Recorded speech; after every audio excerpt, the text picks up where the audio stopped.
For everything you've done to me. Sarah. For everything you've done to me. Sarah. Sarah. Sarah. Stupid.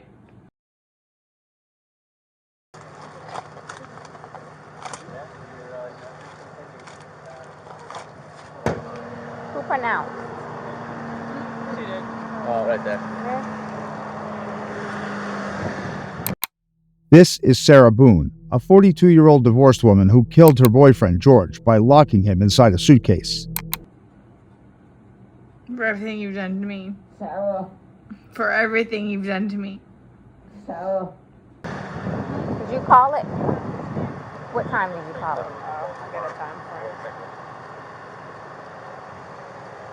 Hello there. It's noon on the 24th of February, 2020, and police receive a call by 42-year-old Sarah. After inquiring about the emergency, they referred her to the emergency department. She says that last night, I locked my boyfriend in a suitcase while playing hide and seek, and now I opened it up and he isn't breathing. I tried to give him CPR, but his skin tone has become purple. Police arrive at the scene and find Sarah sitting outside her home. That way. Oh, don't worry about that. We'll take care of that for you, okay? I really need something to drink. Okay. Well, I got my Dr. Pepper on the counter. okay. What's going on? Who is he to you? Boyfriend? Yes, for like 3.5 years. What happened? He and I, we drank last night. We had a. Can you pass this to the around to the FD guys? Stop. They need to sign that for sure. They're with me, so they're not. Oh, they're not leaving? Okay. You might want to know about the woman being investigated. She is Sarah Boone, who killed her boyfriend, George Torres Jr. Did you call it? What time did you call it? I got a time for it. As you heard, she postulated that we had drinks last night, and after that, George locked himself inside the suitcase himself, and when she woke up, she found him dead. New art put up there, like having a good time with one another. But we're drinking. We had a bottle of wine last night. Okay. So then it's like we decided to play hide and seek, right? Okay. So he gets in the suitcase.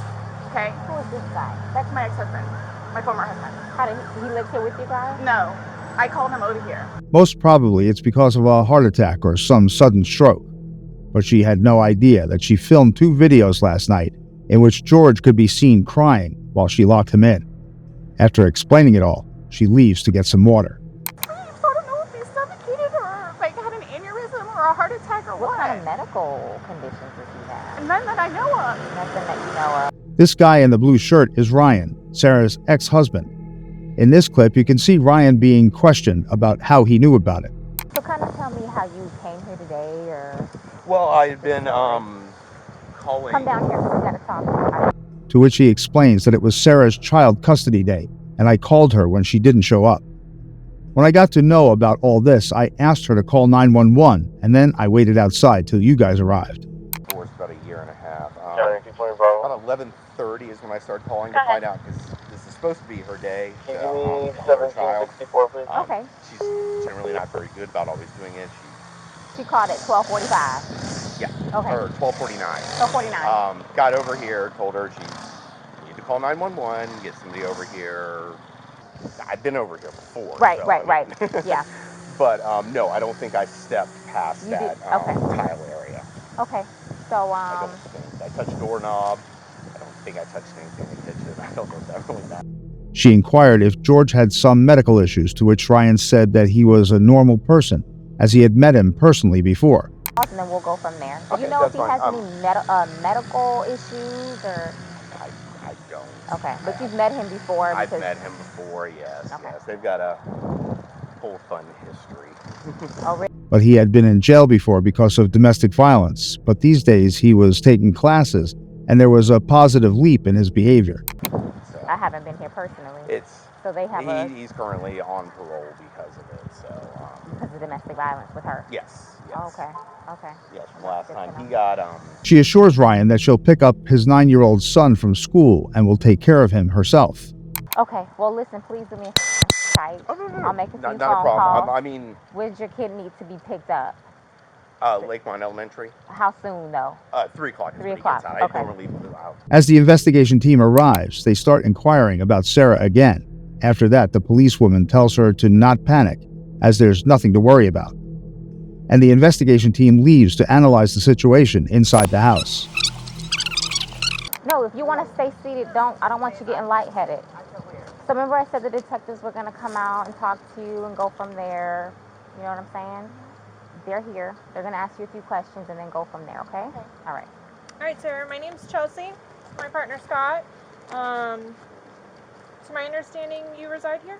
Yes. Okay. Is it just you, And George. Okay. And I have a 9-year-old. It's 50-50 with Brian, my former husband. Your former husband. Okay. But you reside here with George, and then your son lives with you, or it's 50-50? Yeah. Okay. So from what Rodriguez has told me, she explained last night that you guys were drinking a bottle of wine, and around midnight, you decided you guys. 12:30ish, yeah. Okay. You guys decided to play hide and seek. Well, we were playing hide. Then she permits her to leave and come to the police station the next day with the inquiries she had. Sarah insisted on getting her purse or jewelry from the house, but they restricted her from going in, and she left the place. I want you guys to know that. You have all these deputies here, so while we're here, nothing's going to happen to you. Before we go and make any notifications, you'll have plenty of time to leave or do what you need to do. Whatever you need to do, okay? And we can talk about that more later, but yeah, it's not going to be a surprise.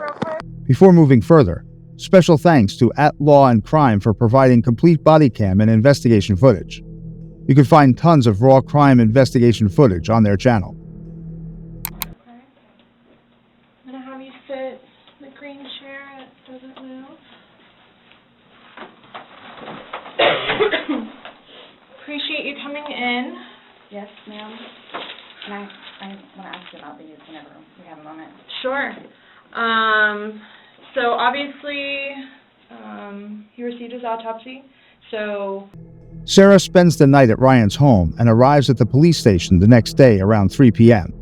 You can see the paper in her hand on which she had written a list of questions. At first, she inquired about her phone. It's the same phone on which she recorded those videos, while still not remembering doing so. appreciate you coming in. Yes, ma'am. And I want to ask you about these whenever we have a moment. Sure. So obviously, he received his autopsy. So I'm going to read you your rights again because we have to talk about that. And since I'm talking about the incident, we just have to do it, just like we did yesterday. Protocol? Just like we did yesterday. Remember I read you the rights? Your rights? Yeah. So The investigator tells her about George's medical reports and inquires into how he got the bruises over his neck and shoulder after entering the house at night. He had a cut near his lip. We could see his mouth was a little I haven't laid a swollen. hand on him. You can see the look on Sarah's face as she has no idea about the injuries. So she said that he might have hit a wall or trees or by falling from her son's bike. Okay. Also, too, he fell off my son's bike, Okay. so I don't know. And he's notorious for running into the wall or the hall tree. So Okay. She told him that she was having a good time that night while drinking. They occurred within that time period. So you're talking about day before yesterday? Sunday leading into Monday. You called us yesterday at 1, but the incident, you guys were painting and stuff the night prior. Correct. So we're talking about Sunday and then That's into why Monday. I'm thoroughly confused because As the interrogator kept asking about the bruises as they were from the same night, Sarah kept denying, saying that all she remembers is having a great day. She has no idea about any sort of injuries. Swab underneath your fingernails. go for it. Okay. I have no idea, and I don't want to seem out of sorts, but I have no idea. We had a good day. But having a look at the gap between murder and the police call, it could be a nicely tailored story created by Sarah after getting her consciousness back. It was a good day. We've had good days lately, even considering everything that's going on with our jobs and life in general and ex-wives and everything. It's been good. I don't even know where this is coming from. The interrogator asks about the call Sarah made a month ago reporting domestic violence, to which she defends herself saying she dropped the charges because he was trying to do better. Like, I don't even know where this is coming from. Yeah, I you don't said even the know. last physical was probably, you said, I think, what, a month ago? Where you got the injury, right? You said that was a I'll month say ago? a few weeks, give or take, yeah. A few weeks. That was the last, like, physical altercation between the two of you? The male interrogator asked Sarah if he has been doing good, to which she responded that he'd still come at her, but she would rather go out or go into the room to sleep, but he was actually doing better. And having his classes and seeing his probation officer, who's amazing. So, What do you mean by good? What's your definition of good? the probation officer, No, you said you guys have been good. What's your definition I've of been good. I don't think you all understand. He comes at me all the time. He comes at me. The chief interrogator asked about the bruises, to which Sarah started crying to prove how much she loved him. For them to tend to it, from him poking me in the back of the leg. Right. So it's, Then why are you still with him? everybody asks me that. When I tell you guys this, I really love him. When she was asked about drinking, she blamed it all on George, saying she only drinks occasionally and works effectively while George is the one who starts malfunctioning after being intoxicated. Or I'm going to go for a bike ride, or I'm going to do something else. Or I don't want to drink. I don't want to drink. The occasional wine, whatever, or if it's a weekend, that's when you have a good time. You don't have to wake up the next day. I have to wake up the next day and do things. I have to tend to Lucas. I have to take him to school. I have all this stuff to do. Then she keeps saying how she found George progressing, and that's the reason why she was with him, and the interrogator tries to confront her. And still know the 50 things more prior that I need to get done. He can't process like that. He didn't process like that. So he would literally, not literally, but have smoke coming out of his ears. So the next thing you know, he doesn't want to deal with it. I'm going to go get something to drink. So the majority of the time, I would hang out outside or do something else because I don't want to drink. After the interrogator talks, her temperament shifts suddenly and she starts talking about the attacks on her by George again, and then blaming it on his ex-wife, saying she was the reason behind George's behavior. As she sums it all up, the chief investigator starts inquiring about last night. Make him feel that way, where it's like, oh man, I have done her wrong. But he's changed. He changed. And that's why you're still with him, even though he's done all these things to you. And when I tell you I love him, I love him. Even when you love somebody, you have limits. Everybody tells me that. All my neighbors don't tell me that. The office, property manager. At some point, somebody... She tells them that they started to play hide and seek around 4 p.m. in the evening. She zipped him up around 12 midnight before going to bed. She also told them about going to shower upstairs to hide. The interrogator further investigates about that. Nope, it's just me and him.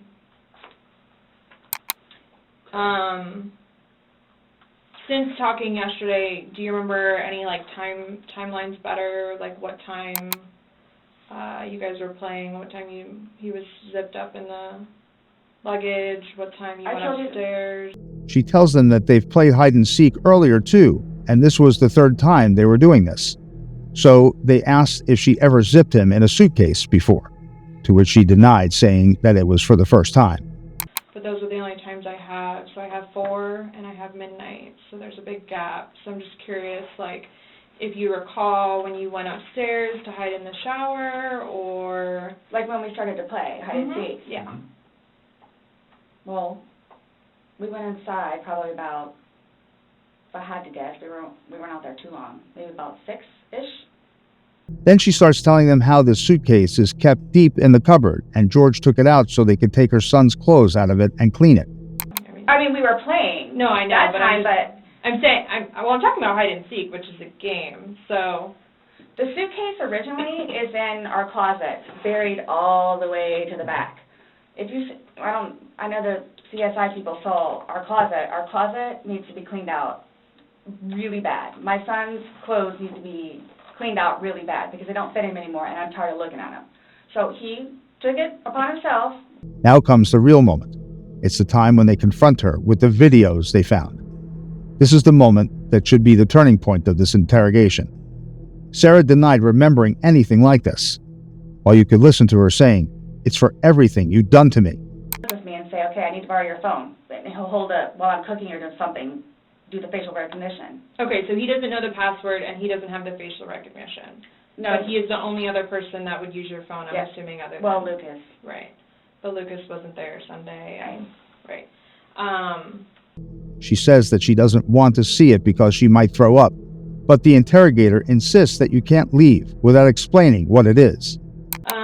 So I have something that I want to show you that we found, and it was from your phone. Mm-hmm. Can you see it? If you need to move it around, go ahead.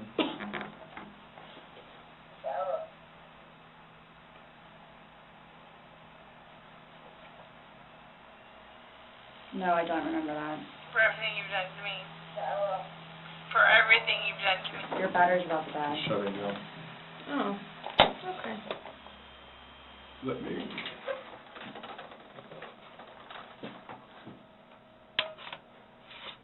The chief investigator recalls her on those videos and images, to which she says, "My plan wasn't to go and sleep, and I didn't lock the suitcase so he could come out," while the evidence was saying something different. Do I have to watch this? I continuously throw up. I don't sleep. I don't want to see it, if that's okay. Well, it's on your phone, and you can either explain it or we take it for what it is. Yeah. We're just trying to give you the opportunity to tell us what's going on. That's it. It's that long? 2 minutes. No. For everything you've done to me. For everything you've done to me.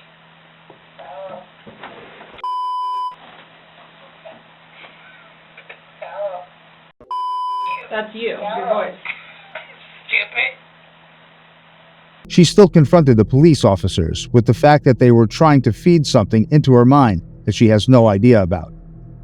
But on the other side, the evidence was too strong that canceling it was a hard nut to crack, and Sarah was in a really fucked up situation. We're packing something. So this is upside down. Guys, this is killing me right now. So this image is upside down, and then this small video that occurred 11 minutes later, it's flipped over the other way, closer to your dining room table. Okay. Now he's obviously still in there. So he didn't, how did it go from the back to the front? She kept insisting that she didn't do it intentionally. All she was trying to do was play, and she didn't sleep on purpose, even though she waited for George to come upstairs into the room. But you're the only one laughing. But I didn't think that he was, like, panicky. Like, So pushing up on a suitcase saying, Sarah, Sarah, Sarah, I can't breathe. George has done that in the past before, too, where it's just like he thinks that he's... She tries to say that it's normal between them and tries to change the topic. I just did. Like, we were playing, and then, like, I thought it was... My plan was not to go upstairs and go to sleep. My plan was not to... He'll be up here any minute. But you willingly went upstairs and went to sleep. No one forced you to go upstairs and get My ready plan for wasn't bed. also to leave him in the suitcase. The interrogator brings her back to the topics while she tells them to stop assuming things by seeing the videos. When it's flipped over onto this right side, again, his head is closer to us facing the video, so we should be able to see fingers, and we don't see anything. We see no movement of him trying to unzip it or physically unzipping it. All we see is pushing up. They again try to confront her about the evidence and show her the video again.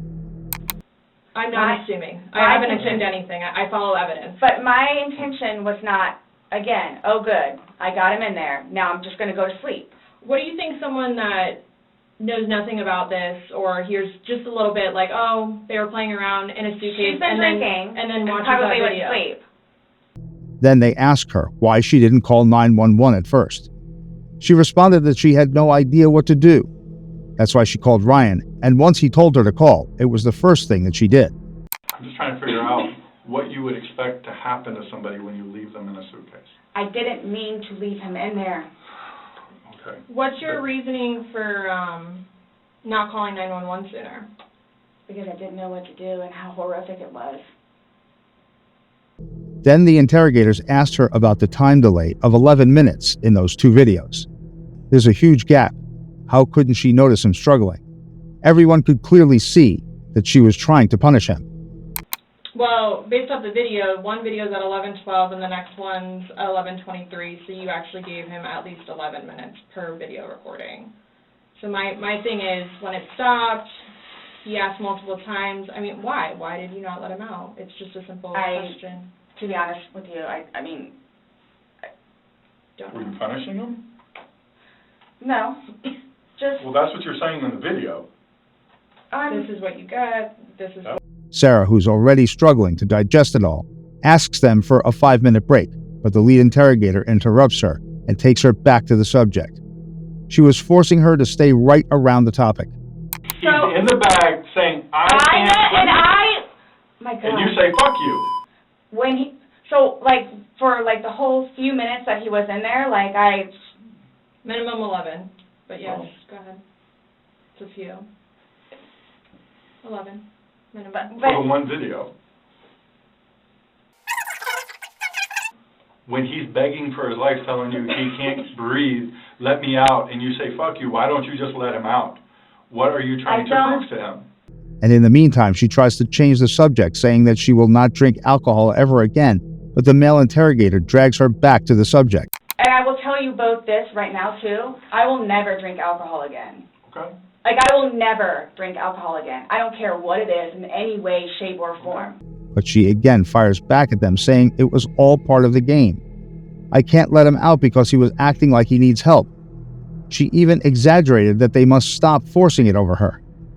The reason for leaving him when he's begging to be let out, I don't understand that. What I have a feeling was, and again, it's the whole time frame thing. You all keep asking. I'm not asking a time frame. I don't care about a time frame. He's So, in the bag saying, I can't...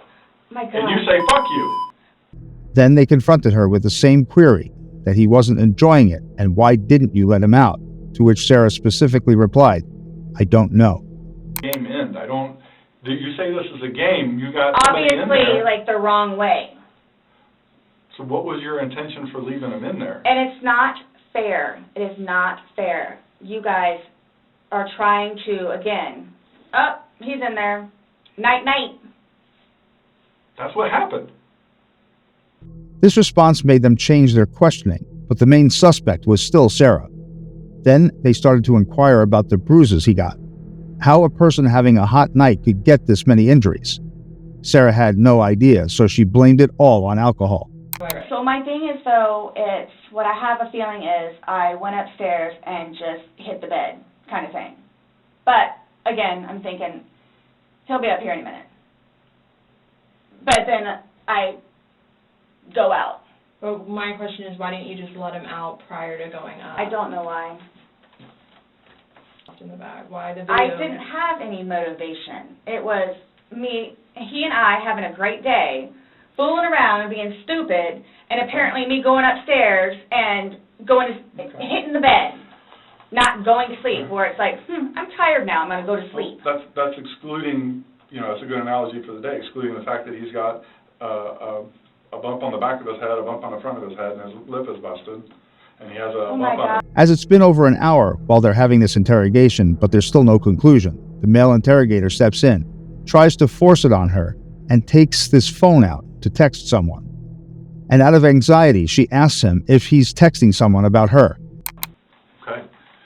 Doesn't mean it didn't happen just because you don't remember it. So is the texting thing something about me? Like, what's...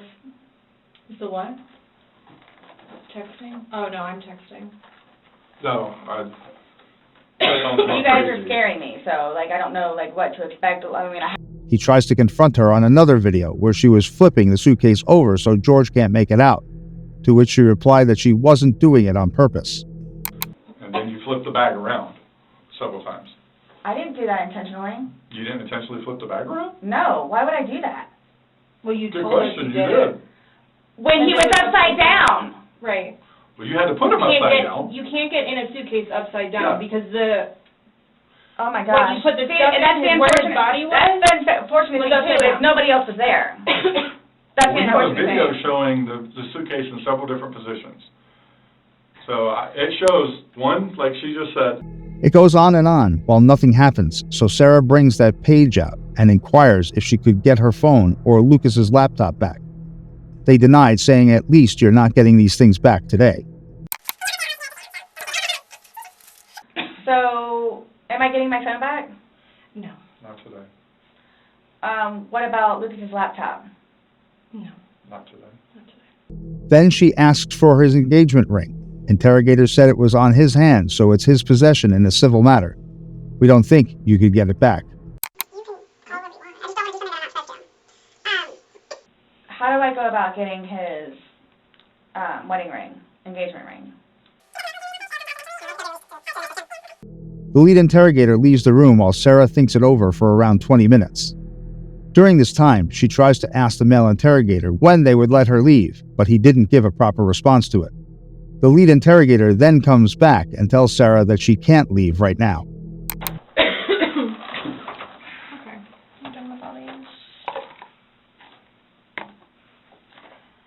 Okay, Sarah. So, you're not free to go. Okay. Oh, do you promise everything you told us was the truth? Or no? The male interrogator then asks her to stand up and starts putting the handcuffs on.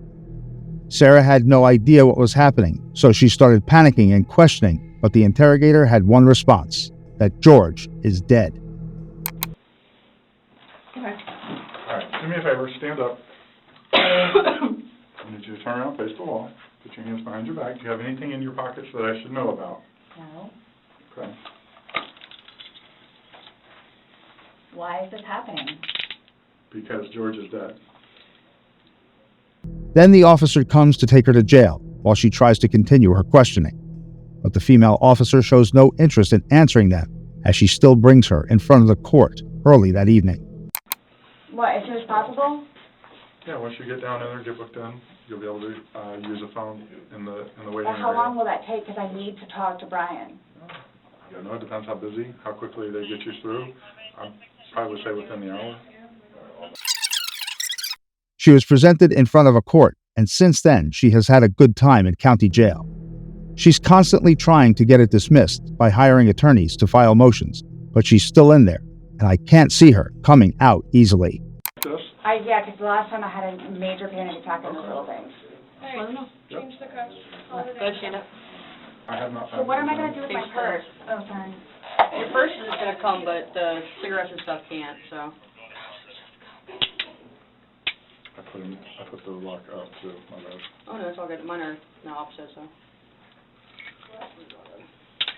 What made you all decide to do this?